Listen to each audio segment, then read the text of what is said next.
తమ ప్రభుత్వం యొక్క చేతగానితనాన్ని, తన ప్రభుత్వం యొక్క మరి విఫలాన్ని చెప్పకనే చెప్తూ మళ్ళీ ఈ కులగణన ఈ సర్వేపై ఒక ప్రెస్ స్టేట్మెంట్ చూసిన తర్వాత స్పష్టంగా వారి మాటల్లోనే అర్థమైంది, ఈ ప్రభుత్వం రెండు నెలలు సుమారు 200 కోట్ల రూపాయలు వెచ్చించి చేసిన సర్వే అంతా కూడా వృధా అని స్పష్టంగా వారి మాటలతోనే అర్థమైంది.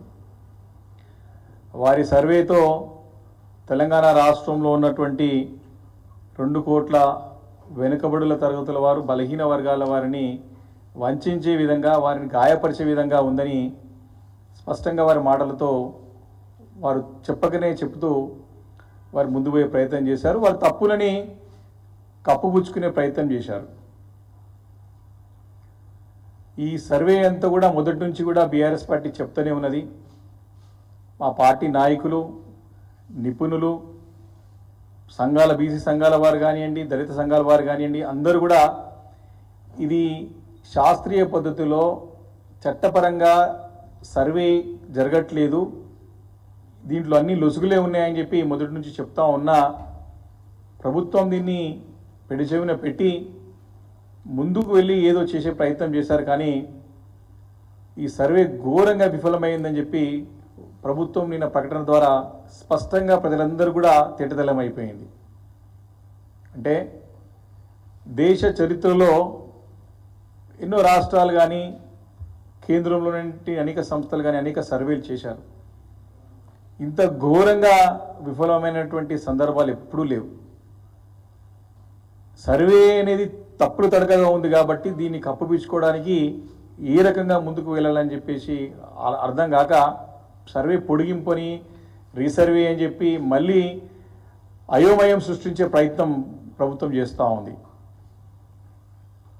అంటే ఈ చేతగాని ప్రభుత్వం, సర్వేనే చేయడం చేతగాని ప్రభుత్వం ప్రజలకి ఏ రకంగా సరైన పరిపాలన అందిస్తుందో ఒకసారి ఆలోచన చేస్తూ ఉన్నారు ప్రజలందరూ కూడా.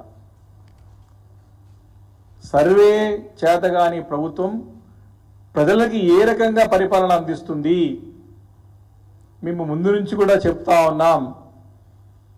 గడిచిన 14 నెలల నుండి కూడా ఈ ప్రభుత్వం ఏ నిర్ణయం తీసుకున్నా,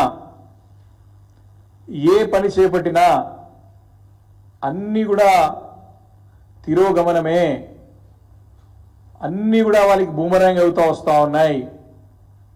అందులో భాగంగా ఈ యొక్క సర్వే కూడా అదే కోవలకు వస్తూ ఉన్నది. ప్రభుత్వం ఎంత ఘోరంగా విఫలమైందంటే వారు పరిపాలన చేతగాక, ఇచ్చిన హామీలు నిలబెట్టుకోలేక, గతంలో ఉన్నటువంటి బ్రహ్మాండమైన చక్కటి స్కీములను కొనసాగించలేక అబాసాపాలవుతూ రాష్ట్ర ప్రతిష్టనే దిగజారుస్తూ ఈ ప్రభుత్వం చేస్తున్నటువంటి పని ప్రజలందరూ గమనిస్తూ ఉన్నారు. నిన్న ఉప ముఖ్యమంత్రి బట్టి విక్రమార్క గారు రీసర్వే అని కొత్త రాజకీయ డ్రామాకి తెరలేపినారు. బీఆర్ఎస్ పార్టీ అసెంబ్లీ వేదికగా చాలా స్పష్టంగా రీసర్వే చేయాలని చెప్పేసి మాతో పాటు అనేక కుల సంఘాల వారు, దళిత సంఘాల వారు, నిపుణులు, నిష్ణాతులు అందరూ కూడా రీసర్వే చేయాల్సి చెప్పి పట్టుబట్టినటువంటి సంగతి మనం చూసాం. ఎందుకంటే ఆ జరిగిన సర్వే చట్ట వ్యతిరేకంగా, కుట్రపూరితంగా జరిగినటువంటి సర్వే అని తేటతెల్లమైంది రిపోర్ట్ రాగానే.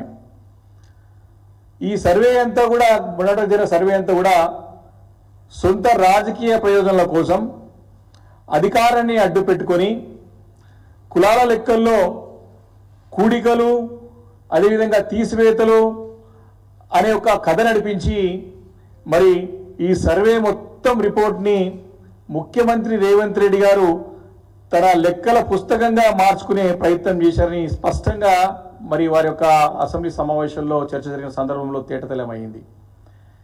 ఇది అసలు ఎస్సీ ఎస్టీ బీసీ మైనారిటీలకు సంబంధించినటువంటి గణాంకాలు లెక్కలు ఎంత మాత్రం కావు అని కరాఖండిగా అందరూ కూడా బయట అసెంబ్లీ వేదికగా బయట ముక్త కంఠంతో రాజకీయాలకు అతీతంగా అందరూ కూడా చెప్పిన సంగతిని ఈ సందర్భంగా ప్రభుత్వానికి నేను తెలియజేస్తా ఉన్నాను.